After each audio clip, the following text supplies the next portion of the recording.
Queridos e queridas estudantes, vamos dar continuidade ao nosso curso de Eletricidade Aplicada. Nessa sequência agora de aulas via internet, nós tivemos aí o conteúdo tratando do que era a diferença de potencial. Antes disso, nós tratamos do que eram os condutores e os isolantes. E agora a gente vai tratar da corrente elétrica. Por que foi necessário essas duas aulas anteriores à corrente elétrica?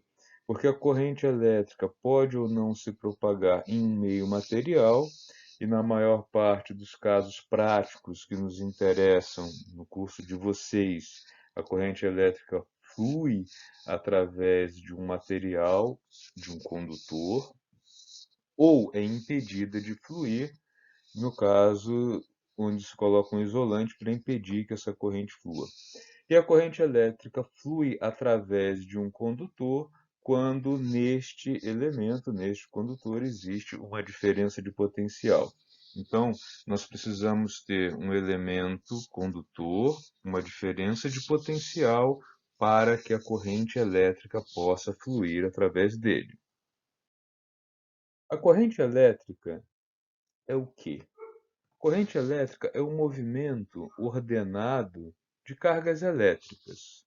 As cargas elétricas são as partículas eletrizadas, elas podem ser íons ou elétrons, e elas fluem de um lado para outro, né, de um, uma, de um ponto de potencial A para outro ponto de potencial B, quando existe uma diferença de potencial. A gente tem aí um fluxo ordenado de cargas elétricas que podem ser elétrons ou íons.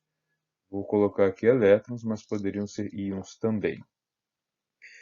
Isso ocorre devido a uma diferença de potencial entre essas duas extremidades, né? Entre esses dois pontos tem que existir uma DDP, como ocorre, por exemplo, quando a gente liga um aparelho elétrico na tomada.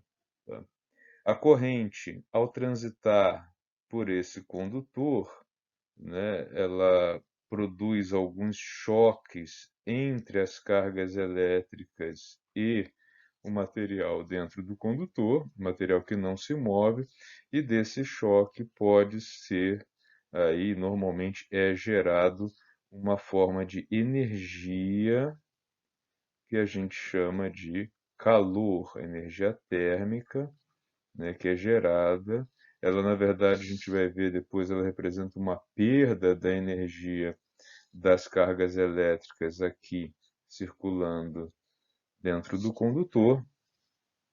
E isso é o que nós chamamos de efeito Joule, essa energia térmica, esse calor que acaba sendo aí um efeito da passagem das cargas elétricas pelos condutores. Quanto melhor for o condutor, quanto maior a capacidade dele de conduzir cargas elétricas, menor também espera-se seja esse efeito Joule. Os materiais, os aparelhos elétricos, eletrônicos, eles todos têm um polo positivo e um polo negativo, e eles devem funcionar sempre ligados a pilhas, baterias ou diretamente na tomada, que é o que fornece a diferença de potencial para que o circuito presente, para que o circuito de cada um desses aparelhos tenha uma corrente elétrica circulando por ele. Vamos falar um pouco sobre o sentido da corrente elétrica. Existem duas maneiras de atribuir sentido a uma corrente elétrica.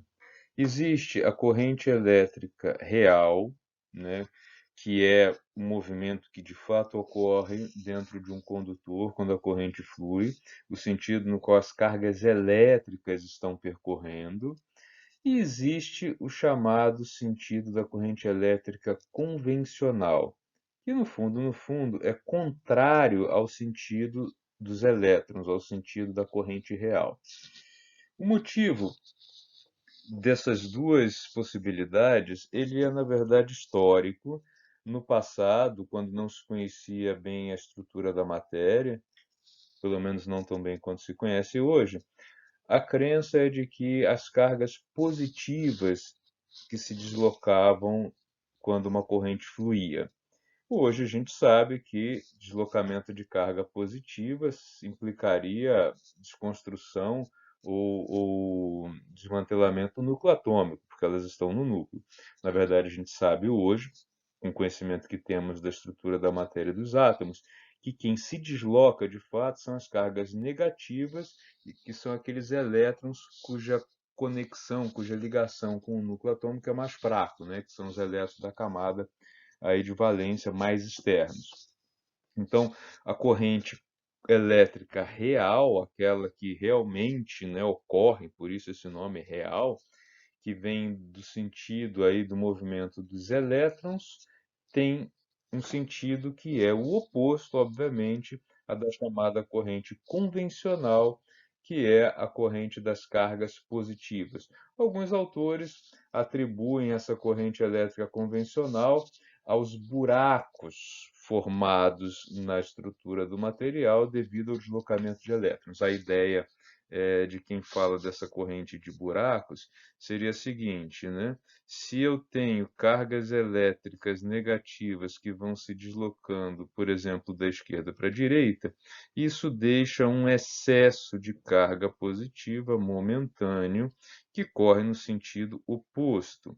Então, aqui eu teria o sentido da corrente real, das cargas se deslocando, e aqui da ausência de cargas elétricas, que seria o sentido da corrente convencional. Muito cuidado quando vocês forem usar livros ou manuais mesmo de equipamentos diferentes, atentem para o fato dele usar corrente elétrica real ou se o autor está falando da corrente elétrica convencional. É possível chegar a resultados ótimos usando uma ou outra, mas misturar essas duas coisas pode gerar algumas confusões desagradáveis. Quanto aos tipos de corrente, nós temos essencialmente dois: a chamada corrente contínua e a corrente alternada. A corrente contínua, ela é caracterizada por possuir o sentido e a intensidade constantes, ou seja, os elétrons fluem sempre ou da esquerda para a direita ou da direita para a esquerda. Já no caso da corrente alternada, os elétrons circulam indo para a direita e voltando para a esquerda, por exemplo, né? Eles fazem um movimento de ida e vinda. No caso da diferença de potencial na corrente contínua, ela é constante. No caso da diferença de potencial para uma corrente alternada, ela fica variando. Onde a gente tem aplicações de uma e outra? A corrente contínua hoje é aquela que é gerada pelas pilhas, pelas baterias, por exemplo. Já as correntes alternadas são aquelas usadas nos motores elétricos. A grande maioria dos motores elétricos de hoje são motores de corrente alternada. Também boa parte dos eletrodomésticos que nós usamos, eles trabalham com corrente alternada. É um tipo de corrente que usa, né, os equipamentos que trabalham com corrente alternada tem, especialmente nos motores, um desgaste muito menor e é essencialmente o que é usado hoje para os motores. Tá? São poucas as aplicações com motores de corrente contínua. Como é que a gente calcula a intensidade da corrente elétrica? A corrente elétrica ela tem uma intensidade que depende de quê? A corrente elétrica vai ser tão mais intensa quanto maior for o número de cargas elétricas que passam por uma seção do condutor por tempo. Então, imagine o seguinte: eu tenho aqui um condutor elétrico, tá? Eu vou considerar um corte nesse condutor elétrico e vou medir o que? Quanto de carga elétrica que passa neste condutor, nessa espessura aqui, que eu vou considerar por tempo, né? Eu vou controlar por segundo, por exemplo, quantas cargas elétricas passam por esse condutor. Isso é o que determina a corrente elétrica. Em termos de sistema internacional de unidade, a unidade de corrente elétrica é o ampere, em homenagem aí a um cientista que tem esse nome.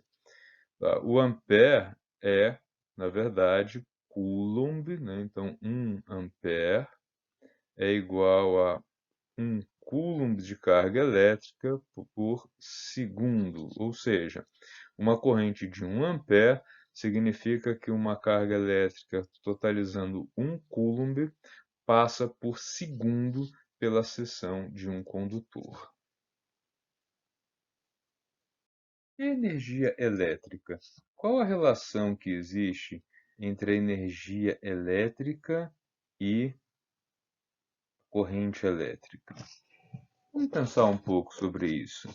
A energia elétrica tem a ver, claro, com a potência elétrica. Por definição, potência é sempre energia por tempo.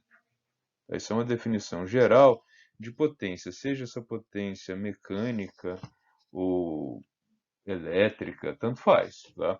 É quanto de energia que foi fornecida ou que foi consumida por tempo. Por exemplo, um aparelho elétrico de alto consumo é aquele aparelho que eu preciso para manter no funcionamento numa grande quantidade de energia em pouco tempo.